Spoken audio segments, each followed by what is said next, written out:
আসসালামু আলাইকুম। আশা করি প্রত্যেকে ভালো আছেন। আজকে আমি আপনাদেরকে একটা বিয়ে বন্ধের তাবিজ দিব, যেটা আমগা তাবিজ। আপনি যদি কাউকে ভালোবেসে থাকেন, ধরেন সামহাও তার বিয়ে হয়ে যাওয়ার চান্স আছে বা বিয়ে হয়ে যাচ্ছে, কিংবা বিয়ের প্রস্তাব আসতেছে, আপনি এখন চাচ্ছেন না তার জন্য বিয়েটা না হোক, পরবর্তীতে আপনার বিয়ে করে নেবেন, এরকম যদি সিচুয়েশন হয় তখন আপনি এটা প্রয়োগ করতে পারেন চাইলে।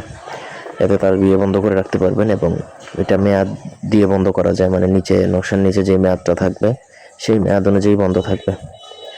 তো পুরো ভিডিওটা প্রথম থেকে শেষ পর্যন্ত দেখবেন। আমার চ্যানেলটা সাবস্ক্রাইব করবেন, লাইক কমেন্ট শেয়ার করবেন। আপনাদের ব্যক্তিগত যে কোনো প্রয়োজন কিংবা যে কোনো কাজ আমাদেরকে দিয়ে করাতে চাইলে স্ক্রিনে দেওয়া নাম্বারে সরাসরি ফোনে, হোয়াটসঅ্যাপে অথবা ইমোতে যোগাযোগ করে যে কোনো কাজ করাতে পারবেন, দেশ বা দেশের বাইরে থেকে। স্ক্রিনে যে নকশাটা দেখতে পাচ্ছেন মগা নকশা আগে লেখা শিখবেন। ভুল করবেন তো আপনার নিজের ক্ষতি হবে। ভোজপাতার মধ্যে অরিজিনাল কেশর এবং রক্ত চন্দন এই দুইটা কালি একত্রে মিশিয়ে বা মিশ্রিত করে আপনাকে নকশা লিখতে হবে। নকশার নিচে দেখুন নামের জায়গায় নাম লিখতে হবে যার বিয়ে বন্ধ করবেন, এবং বাবার নাম মায়ের নাম এটাও লিখবেন, এবং নকশার নিচে এটা উল্লেখ করবেন কতদিনের জন্য বিয়েটা বন্ধ করবেন। তারপর আপনাকে নকশা লেখা যখন কমপ্লিট হয়ে যাবে তখন সেই নকশাটা যার বিয়ে বন্ধ করবেন তার বাড়ির আশপাশে কোথাও এমনভাবে দাফন করবেন, মাটির নিচে দাফন করবেন যেন সেটা মাটির নিচ থেকে বেরিয়ে না আসে।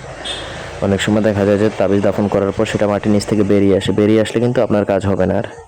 সুতরাং আপনি ওটা মাথায় রেখে একটু গভীর গর্ত করে আপনাকে দাফন করতে হবে। সঠিক নিয়মে যদি আপনি এটা দাফন করেন তাহলে ওই দিন থেকে কিন্তু তার বিয়ে বন্ধ হয়ে যাবে, তার কোনো প্রস্তাব আসবে না, আসলেও সেটা ভেঙে যাবে। ঠিক আছে, অন্যভাবে এটা প্রয়োগ করবেন না। এটা শুধুমাত্র যদি আপনি কাউকে ভালোবেসে থাকেন এবং তার বিয়ে বন্ধ করতে চান তখন চাইলে এটা করতে পারেন। আপনার স্বামী স্ত্রীর জন্য করতে পারেন, যদি সে আরেক বিয়ে করতে চায় তখন। ধন্যবাদ।